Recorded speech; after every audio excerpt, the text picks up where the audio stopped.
Happy Thursday. Happy Tactics Thursdays. Yes, That's a sir. new one. That's a new one we just came up with today. Tactics Thursdays. What do you think about it, Phil? You like it? Yeah, it's chill, bro. I like it. And we have to come up with something for Tuesday, and I think we're good. And we have all our days set up nicely. 100%. Yeah, bro. Welcome back, guys. Strategy Vault episode 51. Welcome back, Phil. How's it going, bro? How's your day? Pretty good. Pretty Good stuff. It's a Thursday. We're ending up the week. Ending up the month, ending up the year.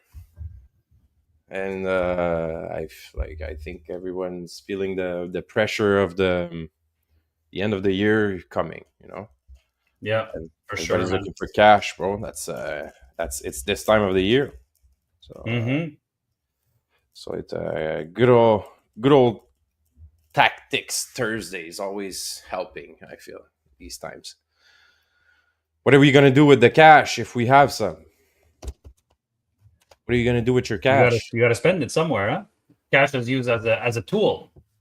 We were talking about this last week. It was an interesting conversation we were having, and I remember you asking me because you feel sometimes that I might be a big spender, but I was thinking about that, and I realized that I only spend money on things that I could write off.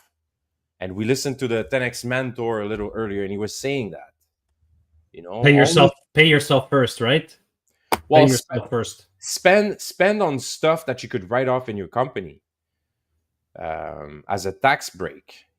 Like if I can't, and it's my rule, and I realize that like sometimes I don't go crazy, but I'm not really asking myself. I'm just spending it. So we had tools to buy at the beginning of the week, at the beginning of the year, that I was not really complaining about the price. I was just like, hey man, I need these tools. They're the best out there. I had an idea for a new way of cleaning the interior window. So we tried something and it worked flawlessly. But I had to spend $2,000, fast. I was at the store. I saw the equipment. I made some research, called Kev. I was like, hey, what do you think about this idea? And went for it. So even for my own stuff, my own personal stuff, I don't go that way. I would take much more time before I would spend $2,000 for, let's say, a computer or a TV, or I never spend that kind of money. You feel justified. It is not that you feel, it is justified. It is justified. When you're spending money on your business, you're investing money that will grow. If you're buying yourself a TV, maybe I could argue that the computer, that's an argument to make. If you buy a better computer, you could use it for work. But it's justified spending that money on your business. But it's justified until what point? Are there situations where we're strapped, like in certain times, we're strapped for cash, we're a startup? Can certain expenses be delayed a little bit to ensure that we have sufficient cash flow to make the investment? Like the investment you just made for a more efficient cleaning method, you spent $2,000, and I'm sure it's gonna save you money. You're gonna make use of it, and it's gonna save time or make it increase the quality. But is there sometimes in some certain points of somebody's business where it could be held off just a little bit to ensure they have a little bit more cash flow, and okay, now's a good time to invest in that product? It's a good question. In the first year, we were trying out pure water, pure water system, water-fed pools. Of course. It was early on. Not all guys, like right now, pretty much all window cleaners have a water-fed pool, So when I feel like at the beginning, I went a little bit overboard with my spending on water-fed pools, because my knowledge of the tool was not. I tried it. I rented some. I've had experience on some buildings, but not all. I didn't do like a full season renting it. I tried it twice and bought 3 machines right away. That was crazy. That was overboard. So I spent $14,000 on these machines, on financing with I don't know how to say that in English, with Kredietbuy. So I use Kredietbuy, just called my guy, finance the machines, and it virtually was not costing me anything because it's all right off, right? It's all tools. So virtually, I'm not even paying for these machines. I don't even see the payment. 14 grand on 5 years, bro. You don't even feel it. So it's not even like it's something that it was impulsive. But the thing is, I was still stuck with 3 machines to maintain and buy filters. And I was like, okay, at some point, I was not even using all 3. I was using only 1. And I realized my mistake. I was like, hey, I spent way too much right off the bat. And my company's not even equipped to like have all these machines run all the time. I needed like I bought 3 because I knew we had big jobs coming, but we had only a few big jobs coming. My ability to close more like of these big deals on a daily basis was not there yet. So of course having the 3 machines made me like 10x on sales and like, okay, let's go. We need to like book more. But even then, that was first year. The year after, we were still not there yet with the technology, and we were still like, having these machines plugged in at the clients and still figuring out stuff. We were losing time. That valuable time I could have just like spent for 1 machine, try this machine and realize all these things instead of spending for 3 and filters and all that stuff. So yes, you could definitely delay. And I feel like your rule should be the amount of knowledge you have about like what you're going to be doing with what you're be spending. I see so many of these guys, like they have massive trailers parked, massive trucks, to do everything parked. Like you could have the best technology out there. If it's parked in the garage or in the driveway or at storage or... But instead of buying the equipment, could you have done this? Okay, so you opted to buy 3 pure water full machines, costed you 14 grand. Could you have looked for the job first, found the contract first, get the contract, and then once you have the contract, or at least have some leads, then go spend the money and justify spending the money? So I bought the machines because I had 2 things. I had contracts that were coming that were huge. Okay. So I always my mouth was always bigger than so I knew like these, because I went overkill. I liked, and I could respect the mentality of like, you ordered 3 machines, and because you had the 3 machines, it made you have no choice to 10x. Of course, yeah, it made you have no choice. Like I like it, and I like to try to find a fine line, like a balance between like. I would have done it differently though. Of course, like what you're saying here is the exact same thing that I told myself at that point then. But I feel like if like older me would have talked to younger me and say, hey man, like don't hurt yourself like that, because it's too much pressure. You're putting on your shoulder like too much pressure, and then you have to answer the team, right? Because I'm not the only one. Of course, we're a team of deciders, and I'm not the only one. I'm one guy that could like sell ideas. Of course, I try to sell my ideas and push. And I have to say that most of the time, like people are engaged also in my excitement. And we talked about that yesterday, when ideas are being pushed hard and like people are excited at the beginning, you tend to like underestimate the amount of actions that it would take to just push things through. It. I like it. I like that kind of thought process. I'm a little bit different with my apartments. For me, being strapped for cash is something that I would not want to have to go through. Like I don't want to be in a position where I don't have enough operating cash, to continue going. And I'll give you an example. Like I have a few apartments that I run Airbnbs. Like last year, bro, I was in a situation where, like, I don't know if I told you, but I tried to buy another apartment and the guy scammed us. It was the real estate agent took my deposit. It was like 20,000 Canadian dollars worth. He took my deposit, bro. That was part of those funds were for my my operating expenses. I had ran a whole year of Airbnb. I had accumulated some funds in my account to basically keep as operating expenses. And like I said, and I bought another apartment with an investor, and I told the investor, so I wasn't supposed to put my money in. I told the investor to put the money in, and because I made the investor send the money to somebody's bank account for the deposit for the house, it happened to be the agent representing the buyer who had a power of attorney and who just left the country, took the money and left the country. So now me being like that guy, taking responsibility, right? We always talk about taking responsibility. I took it out of my account, bro. I said, I fucking told, you're trusting me to buy, you live in Canada, right? And you're trusting me to buy you a property in Portugal. And that guy scammed us, bro. That's my responsibility. That's my responsibility. I'm like, I have to, that loss has to come from me. And I took responsibility. I took the money out of my account.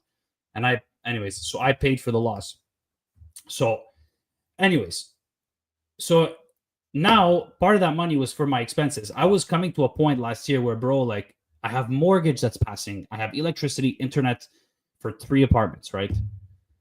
And I'm buzzing. I'm like, shit, I'm fucking low on cash. It's a shitty fucking feeling, bro. And I was buzzing. I was like, okay, like I'm gonna have to get a loan over here to send it. Bro, it was a disaster.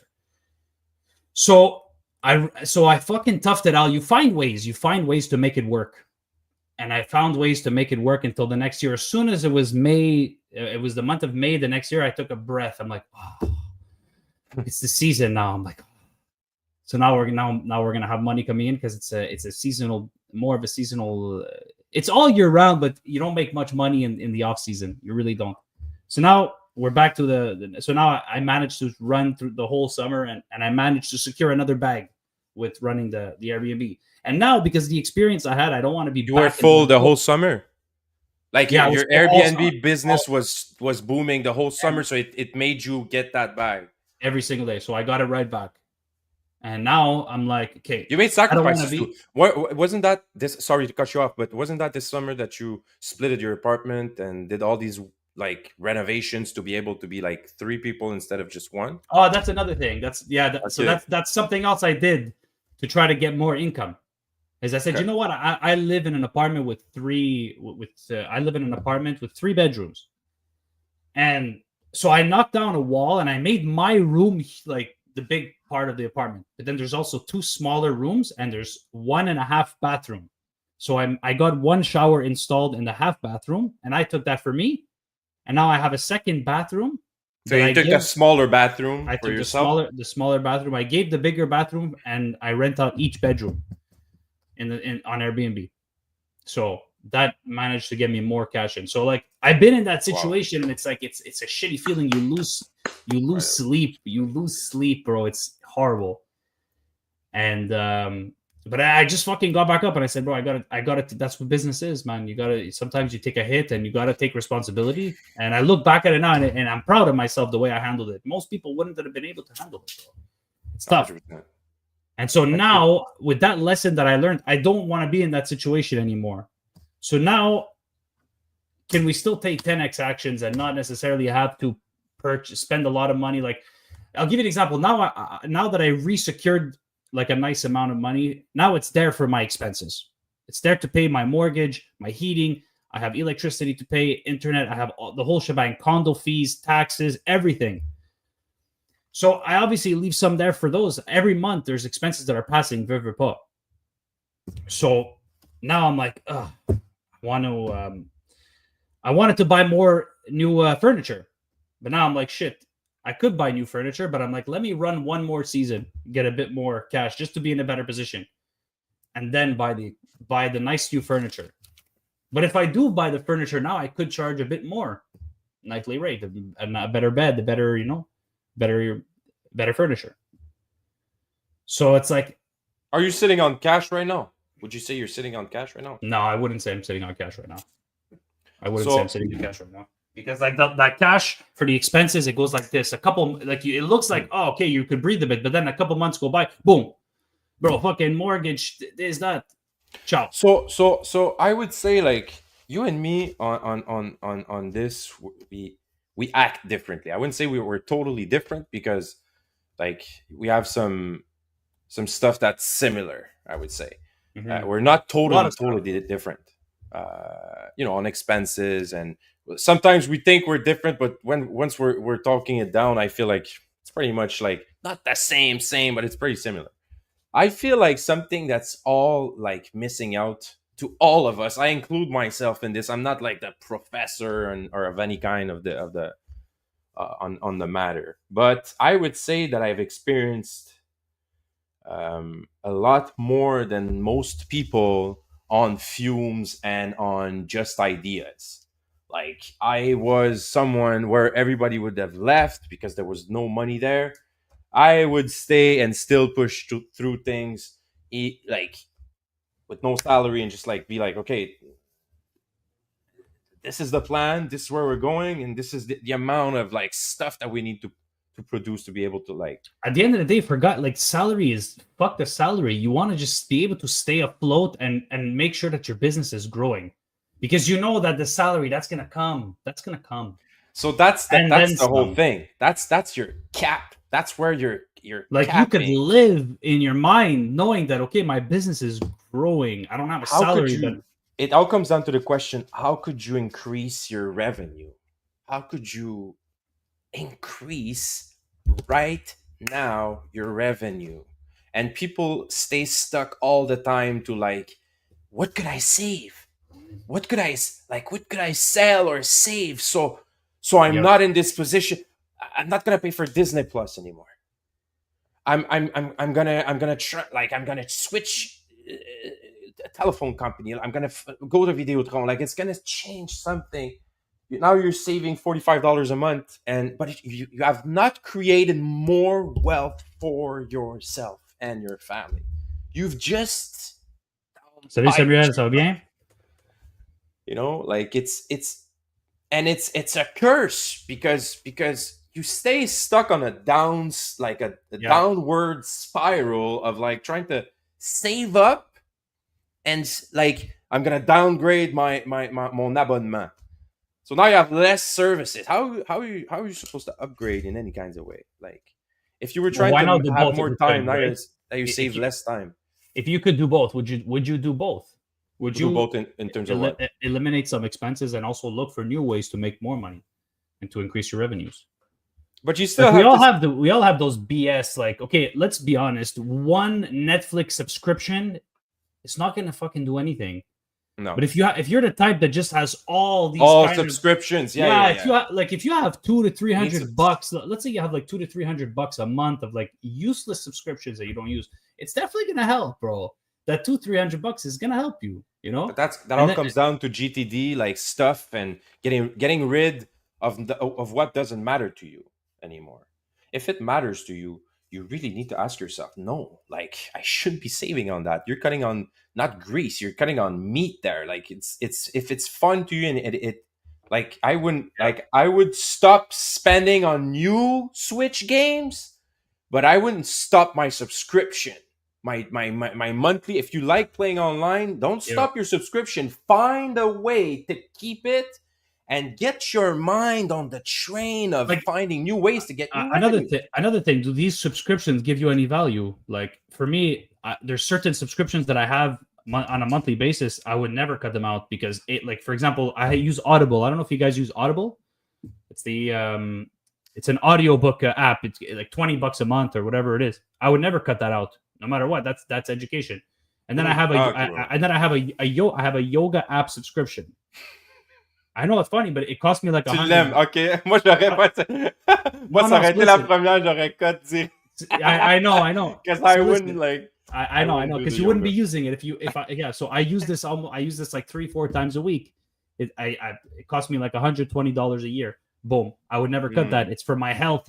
It's like I would never cut that. And then I have like, what else do I have that I use? Like, and then I have a meditation app like that I pay for also. Like these are things that, you know, these are things that actually will help me create more wealth in the future.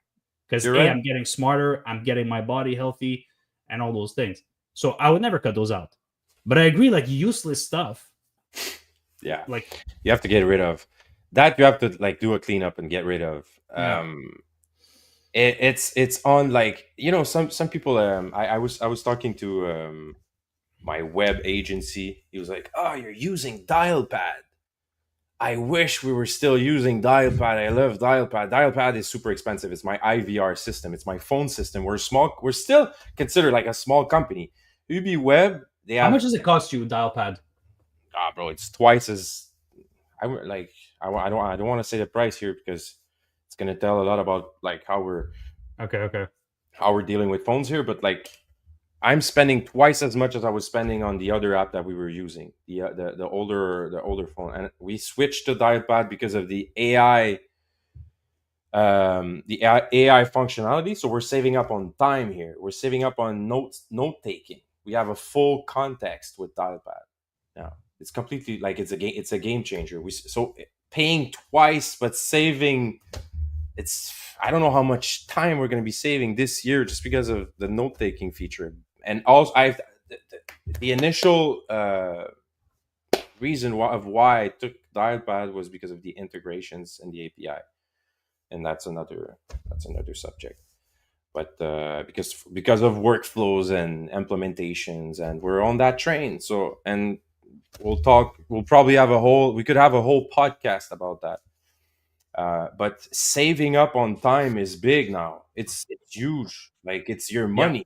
Time is money. So saving up on time, I buy a better program, better functionality. Of course.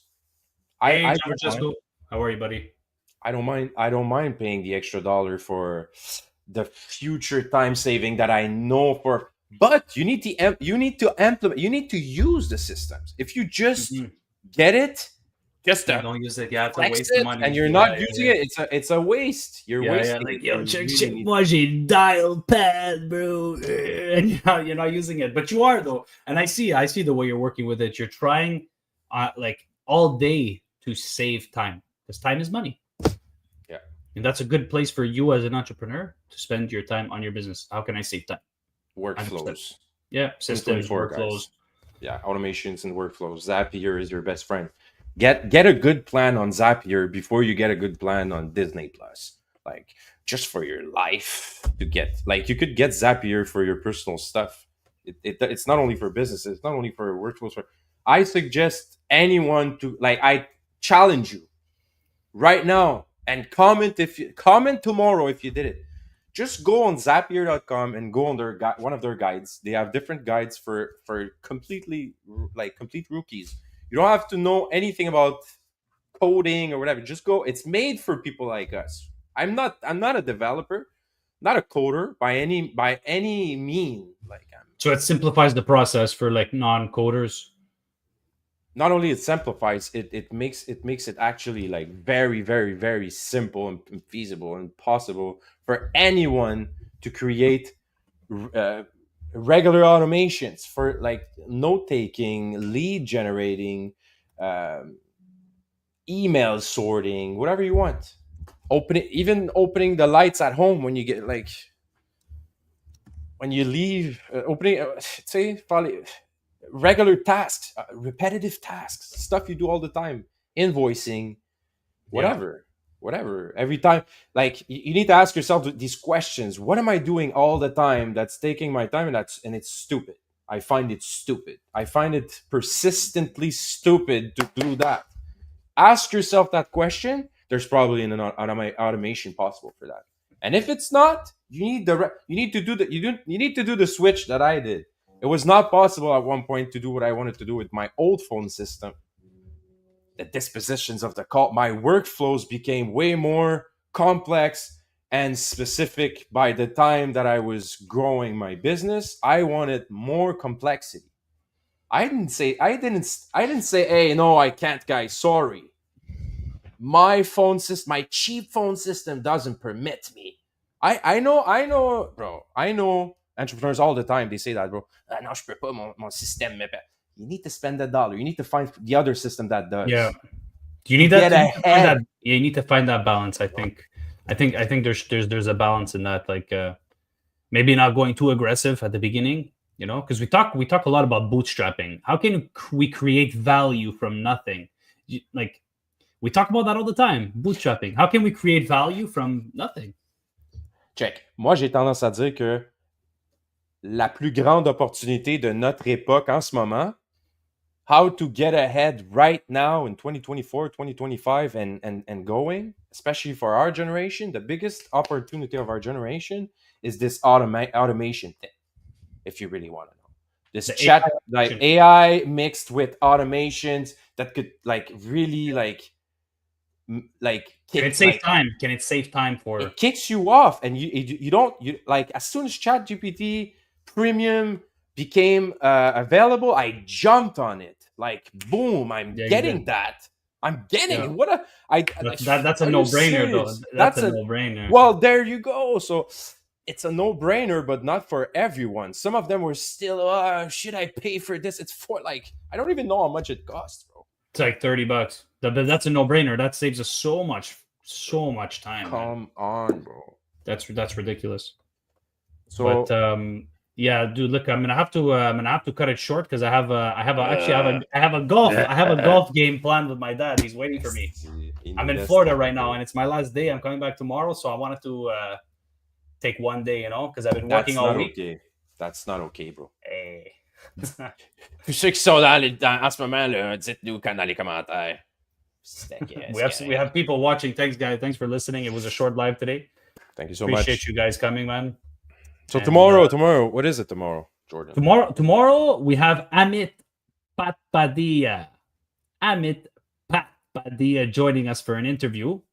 Amit specializes in lighting for video games. Not video game designs, but specifically his specialty is video game lighting.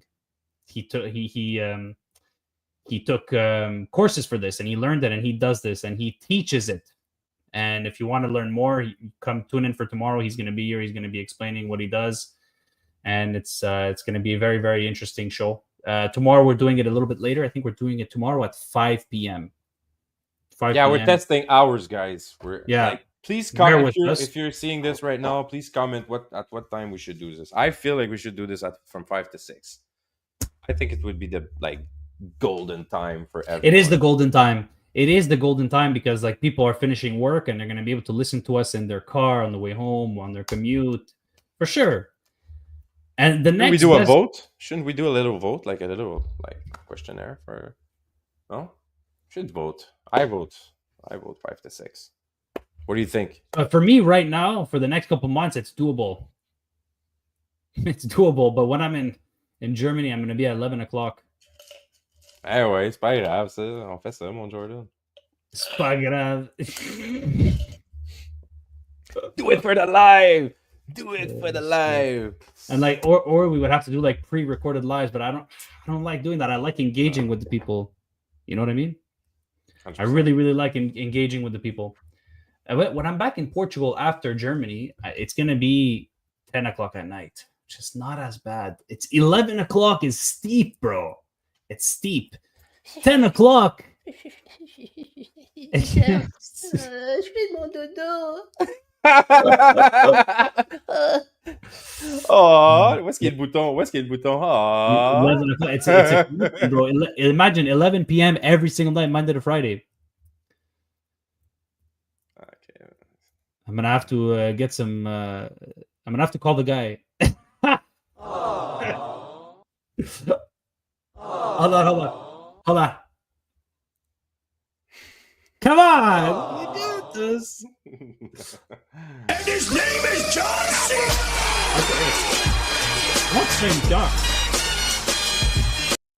Dude, how come oh, wait, I think I know why. I think I desactivated it. On est vraiment en train de faire n'importe quoi en ce moment. It's okay, bro. Okay, hey. Yeah! Yeah! Let's go! Come on! Come on, give me the fireworks! Double the fireworks! Oh my god, sacré Jordan avec son M4. Yeah, I got it! Yeah, boy! M4!